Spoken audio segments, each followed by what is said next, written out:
I'm very, very proud, I have to tell you, to be a member of the board of directors.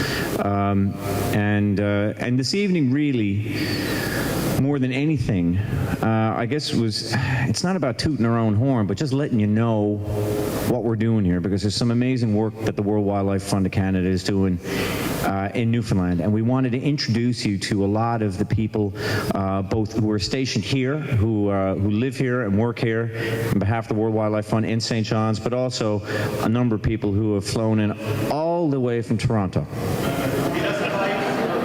All the way from Toronto to celebrate with us tonight, and just to bring to light a lot of the good work that's being done.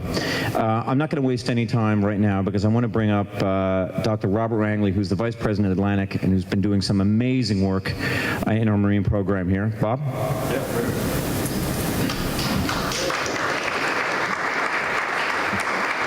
Thanks a lot, Seamus. Well, hi, everyone. Thank you so much for coming out.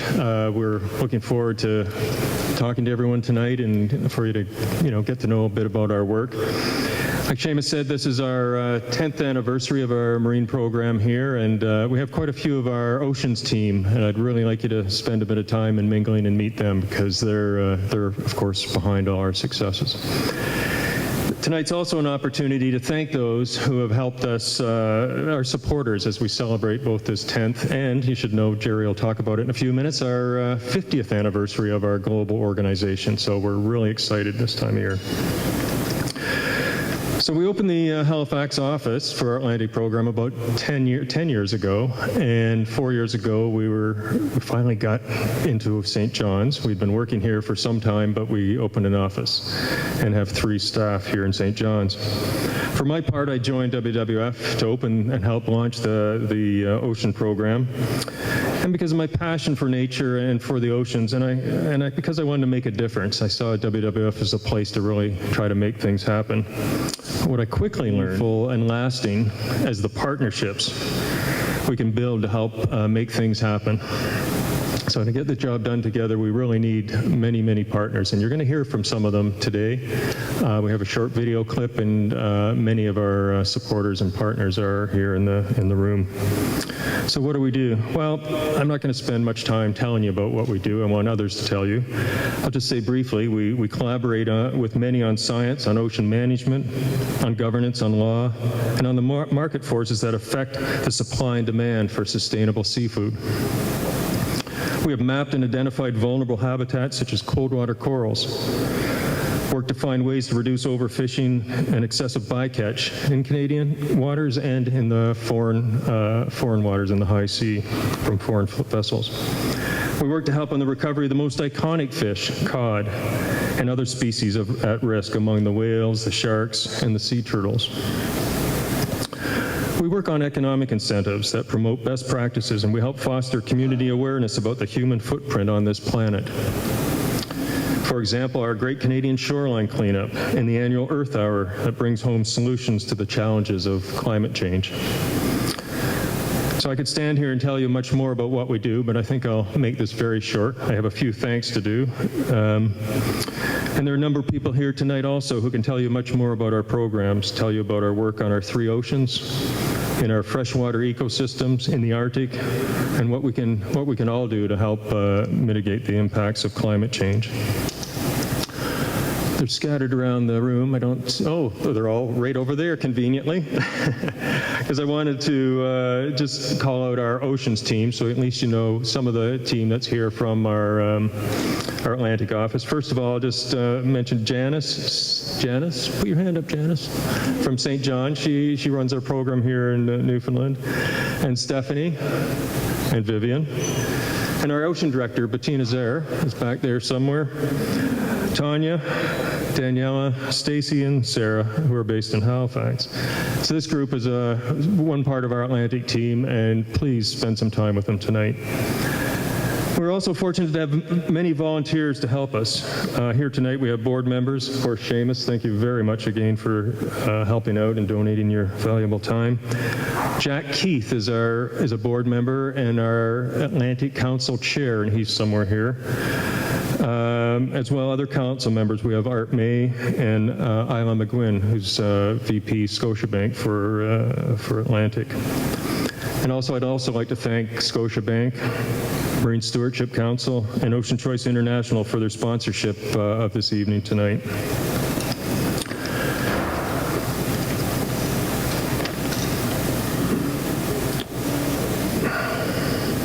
So I have to say, I'm very humbled by the great people who have joined the WWF family, and proud of what we have accomplished in our 10 years of marine conservation. I'm very excited about what we have to accomplish together in the future. I'm going to let a few others tell you this story. Stacy's put together a video narrative, and I'll pass it on to a few other people to tell you a little bit about what we do and what we do with them around fisheries and sustainable seafood. So again, thank you very much for coming out, and I hope those of you who haven't met, I'll get the chance to tonight. Thank you very much.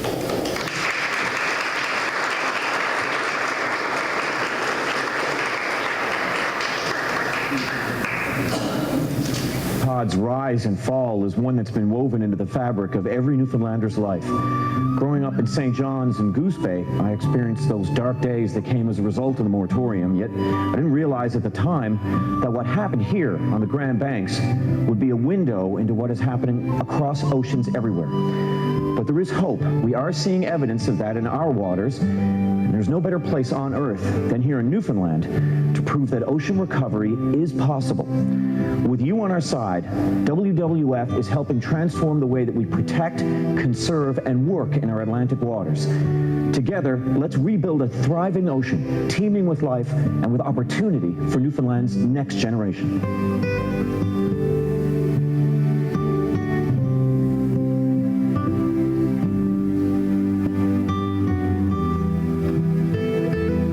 Out over the rail of the ship, and there was a ripple moving rapidly across the water, and there was no wind. What's going on? There's a gust of wind coming across, but there's no wind. It wasn't wind. It was fins of thousands of cod moving on the surface in a big school. By the time we got to early 90s, it was very clear it was all over. By taking cod on as a symbol, what WWF embarked on was a journey of hope towards finding practical solutions to the recovery of the Grand Banks. The problems on the Grand Banks exceed the ability of any community, any fisheries group, any provincial government, or even the government of Canada. So the leadership has to come from elsewhere. It has to be credible leadership, and people have to believe and want to believe that it's going to work. To me, that's where the World Wildlife Fund comes in. What's special about our Oceans program is that we work on all three coasts. We understand the issues on all three coasts, but we see it as a national issue. And we want to inspire Canadians to see it likewise. We look for leadership, and we look for strong commitments and sticking to those commitments, and WWF plays a role in bringing people together, celebrating these successes, helping to find solutions, and lobbying and trying to ensure that they're put in place. We're going to have significant growth in world population in the next 20, 30 years, and we only have a limited amount of wild fish to supply, and we got to ensure we maximize that and fish it sustainably and get it at a level that we can get maximum return from that, and I think we all have to be partners in that process. Loblaws made a huge commitment to sustainable seafood for a number of reasons. I think ultimately it's because we really want to sell fish to our consumers. The very crucial piece and very strategic issue is that we trade in Newfoundland, and we want to ensure that we give our consumers in Newfoundland caught fish. Not only is that obviously important to the consumers, we also happen to believe that it's some of the best cod that exists in the world. Well, if you look at our key species, and believe it or not, our most valuable species in terms of sales dollars, not the one with the most pounds, but the most valuable species in terms of sales dollars is still cod. For us to have a viable cod industry in Newfoundland, we need cod to be sustainable. sustainable. So by working with our partners, we've been able to make substantial changes very quickly. The Fisheries Improvement Project is all about improving the 3PS cod fishery and the southwest coast of this province and bring it to a point where in the future it will be able to become certified under Marine Stewardship Council standards. We're selling in 35 countries around the world now, and in most of these places, people are demanding sustainable seafood. And you know, every year we're getting a growing list of customers that demand that we show them what we're doing in that regard. And we have a commitment that you know, we'll have all our seafood certified or in the process of being certified by 2013. We have about 70% that are MSC certified now, and certainly we're going to continue to work with all parties to try to advance that in the coming years. Sustainable seafood markets are a powerful agent for change. WWF's vision, however, includes a much broader suite of conservation tools that complement the sustainable seafood market, and it includes an expanded network of marine protected areas, as well as smart oceans management in the areas between the protection zones. And last but not least, WWF Canada takes into account the livelihoods of people who sustainably use the ocean. We start with the harvesters, then we need to start with the associations that are various associations in Newfoundland, and all collectively together we can make this a success. It's not a simple process of just 1 year is going to be better than the next and the next and that. There'll be some ups and downs, there will be stops and starts, but overall I think we're on a rebuilding track. Newfoundland and Labrador is a no-brainer. We were built on fish. Our communities, our coastal communities, is certainly still very heavily relying on the fishing industry. I believe that there is a future for the coastal communities. The tide is turning. You know, there are still certainly issues to be resolved. I think within the context of the Canadian environment, within the US environment, within the European environment, there is clearly now a groundswell that is ultimately in motion, and we're starting to see that. It was a devastating blow in the early 90s when the fishery was shut down to anyone that was close to it and whose life depended on it. And we still feel that personally, and we really want to see the recovery come and to be a part of that. I think everybody involved realizes that World Wildlife Fund, at the end of the day, the objective is to restore and rebuild the ecosystems on the Grand Banks. And I think that benefits everyone involved from the community level right throughout the province and throughout the country. When you go to these places like this, places like where I grew up, places like Newfoundland, and you fall in love with the place, and you realize, if you think about it for more than a minute, that these places only have a future if the people who live there have a future.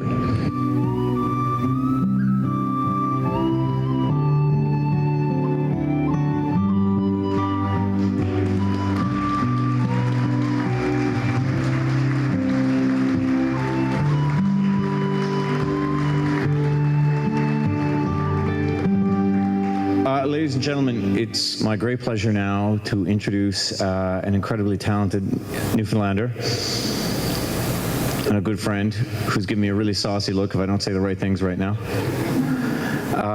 She's backed up by an incredible talent in his own right. Ladies and gentlemen, Kim Stockwood and Glenn Tilley.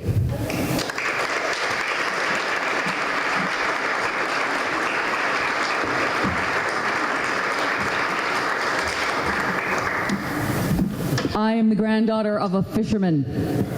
Full-time fisherman, yes. He is here somehow. I'm going to put that there. I don't have a stand. I am honored to be here. And that's a pretty incredible video. It's amazing work that the WWF does. And Seamus. For people who are from Newfoundland, you know this song. If you're not, I am happy to introduce you to it. One of our other greatest resources is our talented writers, and one of my favorite is Mr. Ron Hines, and this is one of his songs.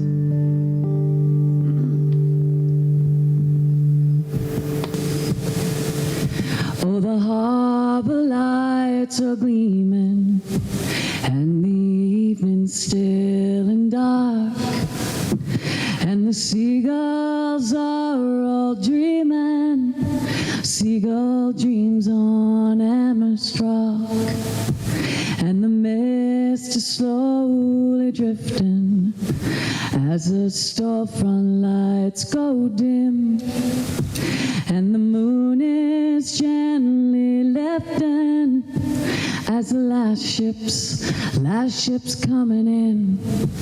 All the sailors got a story, some are true and some are false, but they're always erect and up on the deck and dancing the St. John's waltz.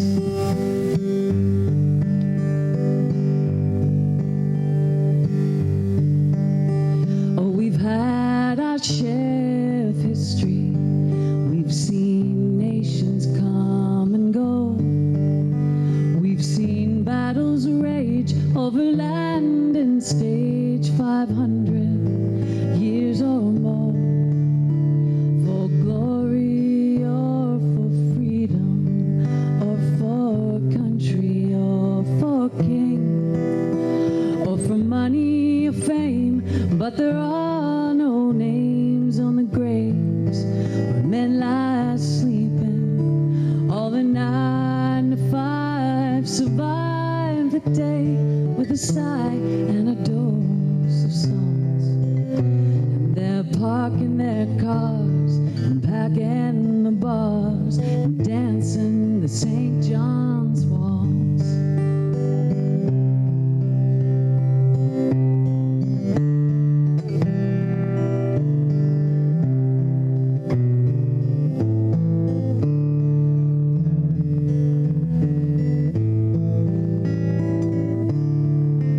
Oh, my heart is on the highway, and I'm sold on going to sea.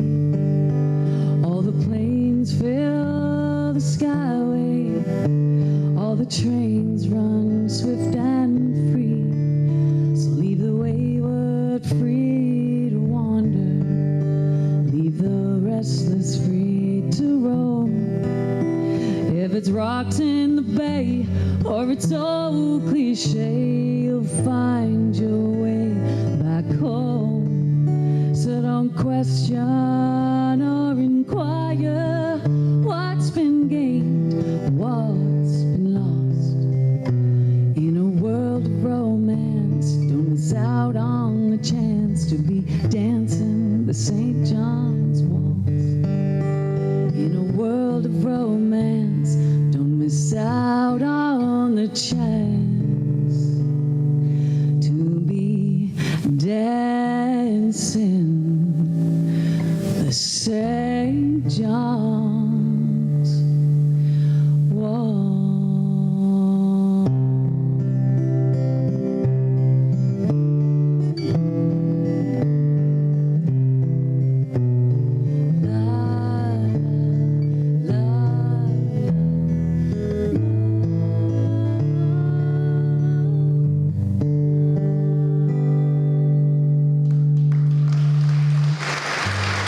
Thank you so much.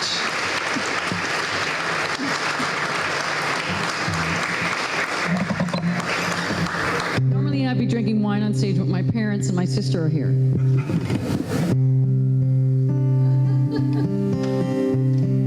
So, this Glenn, wow. It's funny how as you get older, you basically don't care as much about what other people say or think you should do. Do you know what I mean? I don't know if there's anyone here in your 40s. Oh, look how shy you are. Well, all my life, I've made all kinds of music, and just in the past year, I guess the universe conspired to make one of my dreams come true. And I always wanted to record a record of my favorite Newfoundland songs. I did it! In my 40s! Well, when we got down to record the record, and this fine gentleman over here was the producer of the record, and I want to publicly thank him for one of the best experiences I've ever had in my life.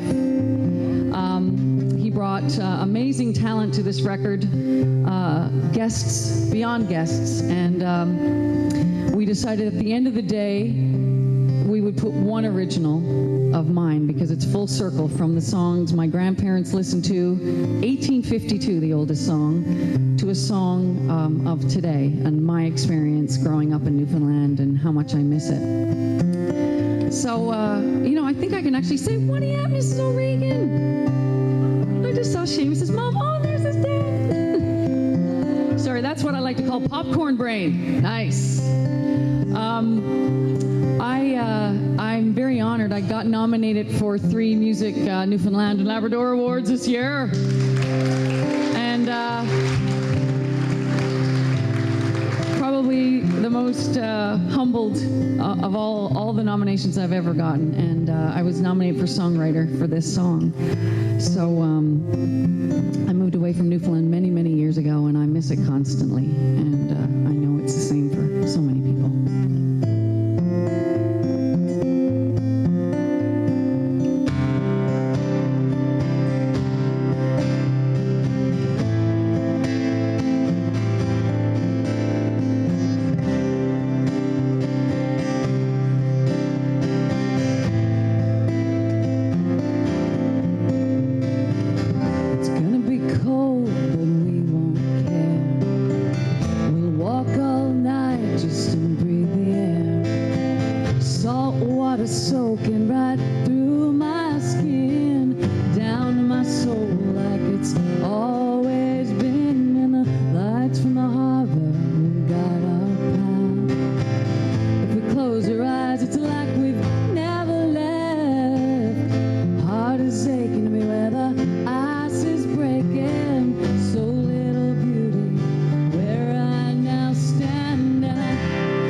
That's the first time I've ever sang this song at home.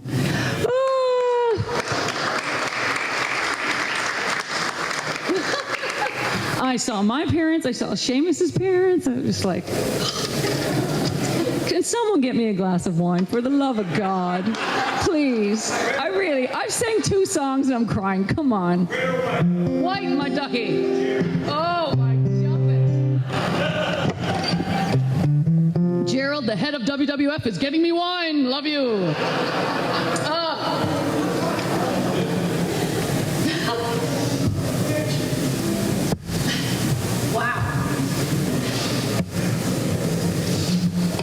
Will I wait for my wine and tell a story or just keep singing? It's not no big lineup.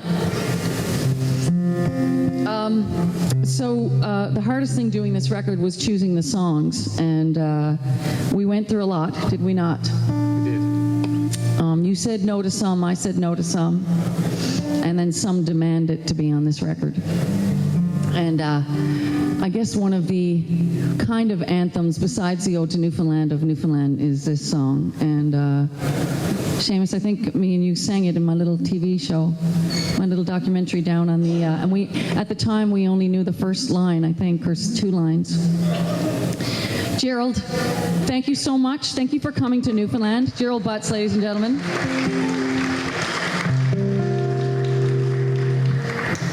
And it was his last drink ticket.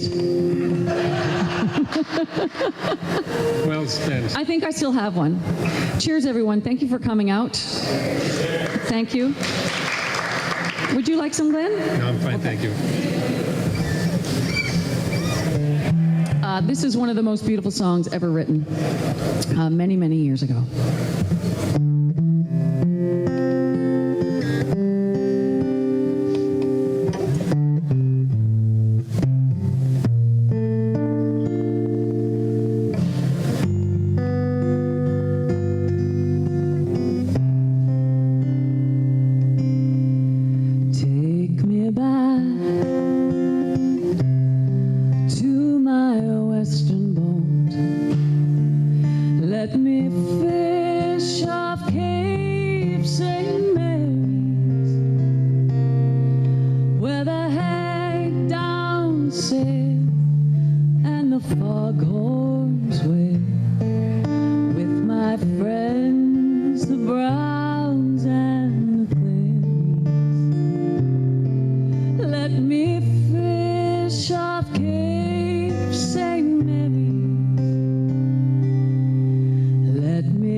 where the thunder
my western boat. Let me fish off Cape St. Mary's.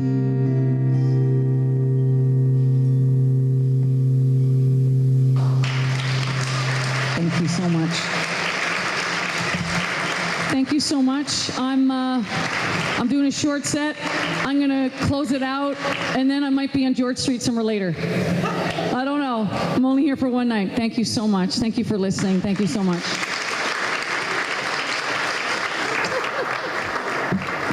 And the guy that made my dream came true, Glenn Tilley. And Gerald for my wine. Kim Stockwood and Glenn Tilley, everybody.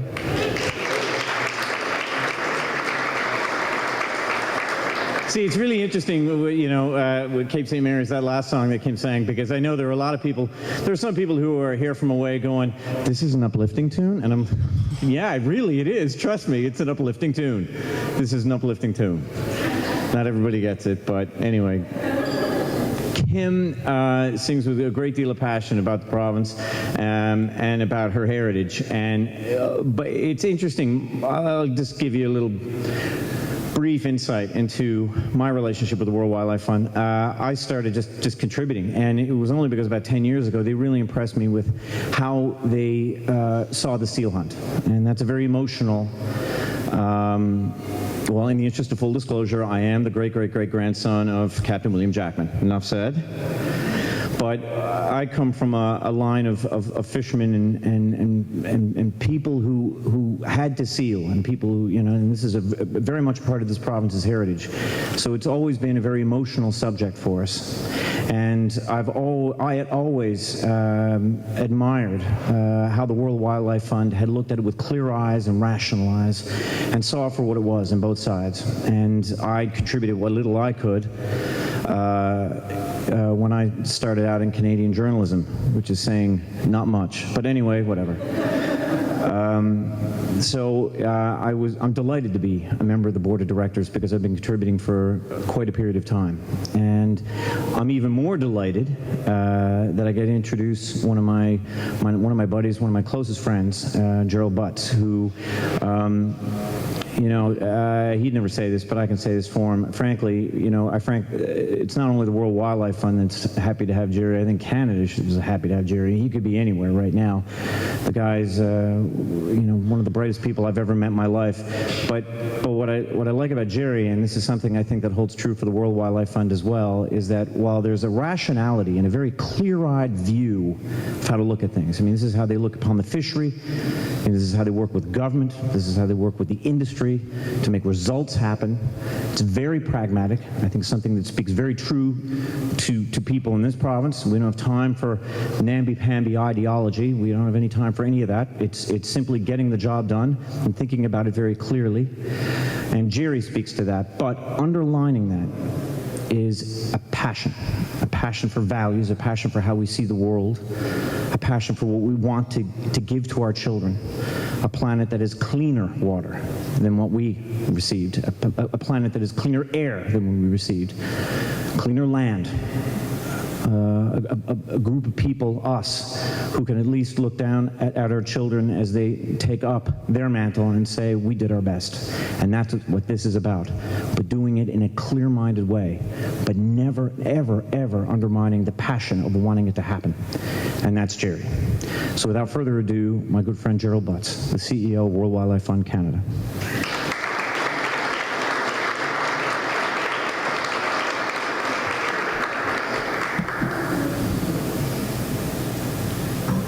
I feel like this is kind of a stand-up routine. You know, you got the stools here.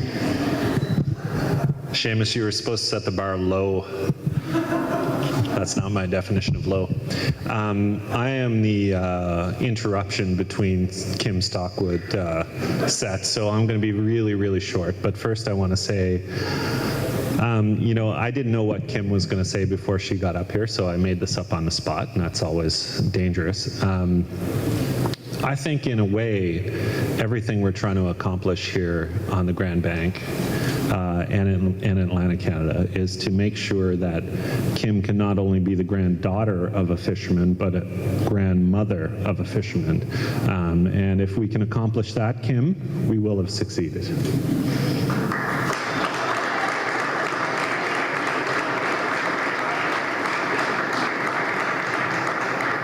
Now you can get me a glass of wine. No, I've got one. I've got one, but cheers.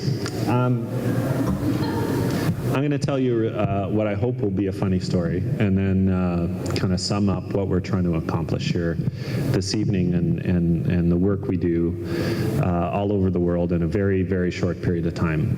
Seamus didn't mention this, but I grew up not far from here in Glace Bay, Nova Scotia. God love you. And I remember mentioning this to a friend of Seamus's, who I won't betray tales out of school, but may or may not be making a weekly TV show here in St. John's.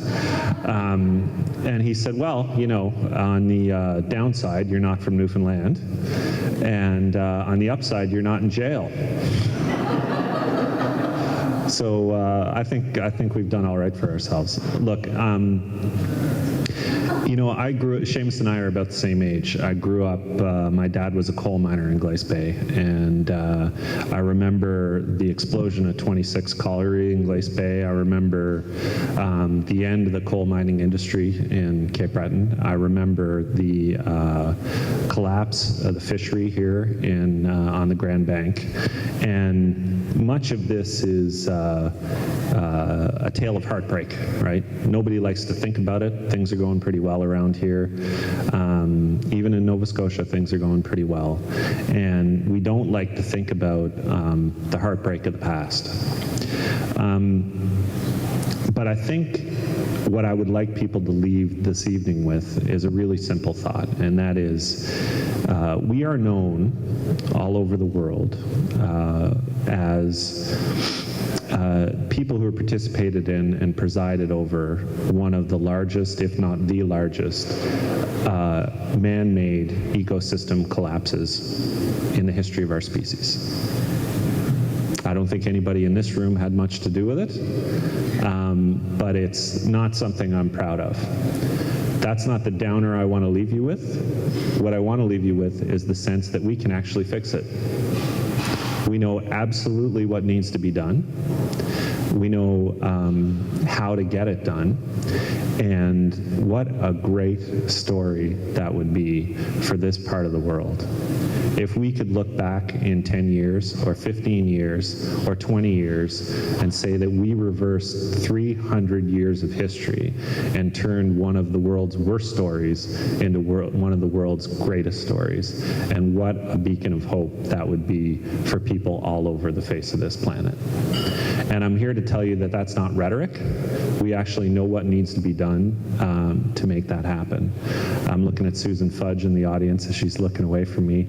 There's so many people in this room who've contributed to the knowledge that would make up that plan, that would make that happen. But the most important part, Bob mentioned this in his remarks, is that I think what separates us from other conservation organizations is that we have a really fundamental belief in science. We think that we created a lot of the problems we created all the problems that we're trying to solve over the past 300 years, and that means we can solve them. It means that we have within our imaginations, within our knowledge, within our skill set, the capacity to solve the problems that we have created for ourselves and for the other species that we are blessed to share this planet with. So when you walk away from tonight's event, I want you to think of WWF as an organization that tries to understand the best of what science uncovers about our actions on the world, and how has a fervent hope and optimism. That's probably my wife phoning. A fervent hope and optimism that we can solve the problems that we've created for ourselves. So I hope that over the years to come, and believe me, we've been here yesterday, we'll be here tomorrow. We're not here for a brief time. We're here until these problems have been solved, largely because as a global organization, we think this place really matters. We think that what happened here over the last 300 years really matters, and we think that what's going to happen here over the next 25 to 30 years is going to matter even more, because we're going to give people all over the world that a bad story can be turned into a great story, and we can be the catalyst for making it happen. So thank you very much for coming tonight. I will now hand the microphone back over to Kim and offer to get her another drink if she requires one for her second set. I'll remind you that your parents are here. But thank you very much for coming. And if you doubt, and I see Stacy walking up to cue this, if you doubt that we represent voices of significant organizations and people who really believe that this place matters, don't take my word for it, take this guy's word for it. This is hot off the press, by the way.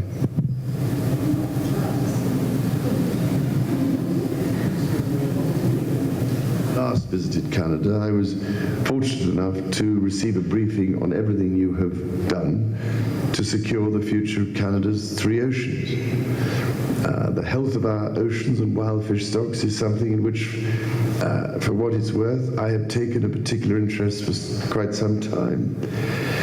I understand from the latest UN Food and Agriculture Organization report on the state of the world's fisheries that 32% of fish stocks are now overexploited, depleted, or recovering from depletion.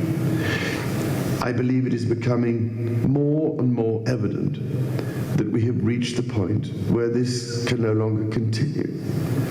Luckily, however, it seems to me that although there are grave problems with the way in which many of the world's fisheries are managed, the mismanagement of fisheries is also one of the most easily solvable problems of our time. The benefits of sustainable fisheries management for the profitability of fishing industries and communities around the world, for food security, secure employment, and ocean health, are so compelling that I hope these arguments can be used to convince stakeholders of the urgent need for a fundamental change in the way our marine resources are managed. Estimates have shown, for example, that if global fisheries were managed sustainably, following an ecosystem-based approach, they have the potential to deliver $50 billion per year more to GDP than they currently do. This is a staggering amount, and if ever there was a compelling argument for sustainable management, this clear economic benefit is it. It is reassuring to know that all over the world, WWF is diligently working to help stakeholders to capture some of these benefits and introduce more intelligent marine and fisheries management. I've been particularly struck by your tireless work on the Grand Banks and the innovative Banking on Cod initiative. If the recovery of cod to the Grand Banks can be achieved, and stakeholders are keen for this to happen, then it will certainly be one of the most iconic and challenging projects undertaken to date. My ISU has looked in some depth at the opportunities of transitioning to sustainable fisheries, focusing on three fundamental principles. Firstly, the ecosystem approach. Secondly, robust fisheries management. And thirdly, sound economics. I'm delighted that WWF is working so closely with my ISU to build a consensus around these three principles. All I can say is that WWF Canada's commitment and enthusiasm help us look ahead to the next 50 years with a degree of optimism and hope for the marine environment. Ladies and gentlemen, WWF is a remarkable organization, and for more years than I care to remember, I have watched you champion the causes which are also so close to my heart. Perhaps I warmed to your work from such an early age because from the outset you stood up for endangered species. But your work is of the utmost importance, and I pray that over the next 50 years, WWF will play a crucial role in helping secure a future for all of us, together with the dizzying array of life which struggles to share this planet with us.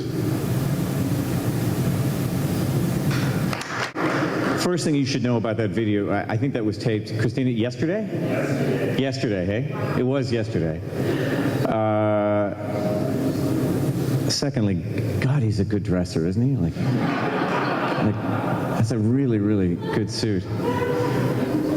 Thirdly, trust me, in television I can tell whether or not somebody is reading a teleprompter, and he was not. That's he knows his stuff. I'm trying to think of something witty for the fourth, but I can't really think of anything. No, we were thrilled that he was able to do that for us.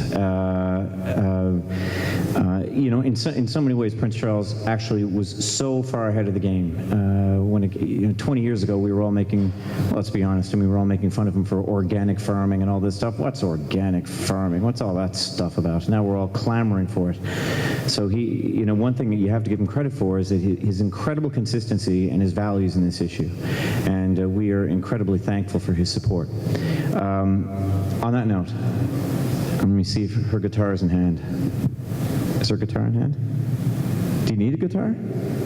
Are you just going to sashay your way out here into our hearts? Ms. Kim Stockwood, ladies and gentlemen. It seems so weird leaving, but I'm back. Woo! So, like I said, my grandfather was a full-time fisherman.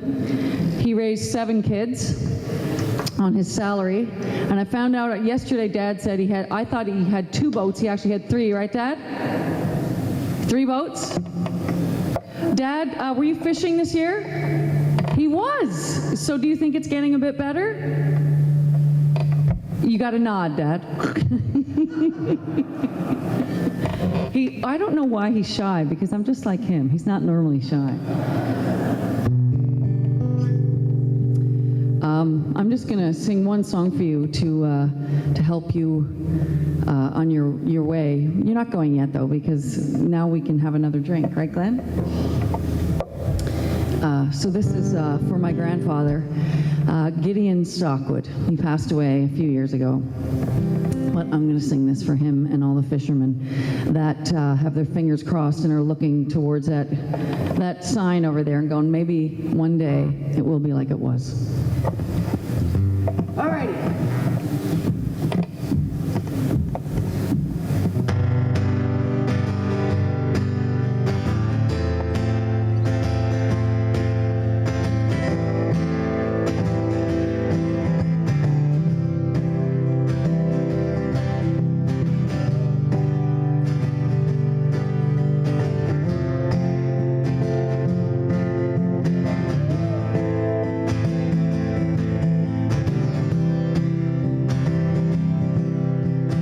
Wish I was a fisherman, tumbling on the seas, far away from dry land and its bitter memories,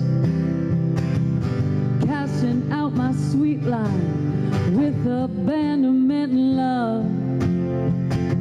No ceiling staring down at me except the starry sky above with line in my head.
know I will be loosened from the chains that hold me fast, and the binds all around me will fall away at last.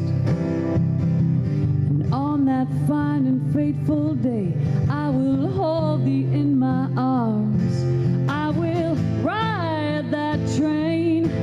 I will be the fisherman with light in my head. You in my arms. Woo-hoo-hoo.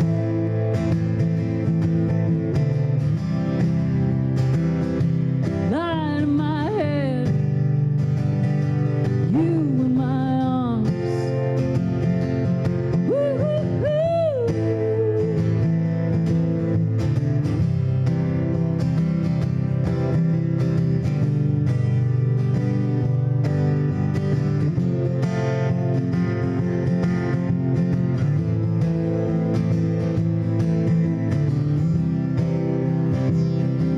Light in my head, you in my arms.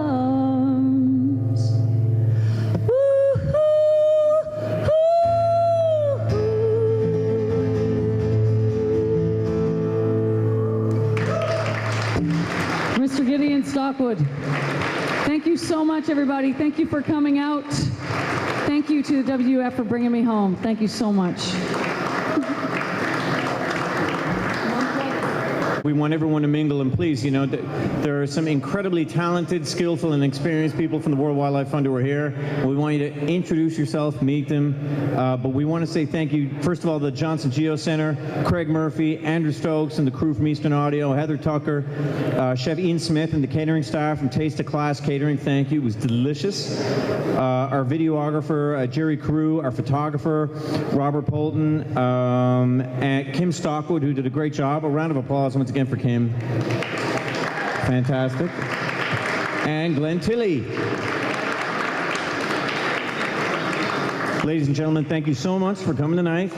Mix, mingle, enjoy yourselves. We really appreciate you being here. Good night.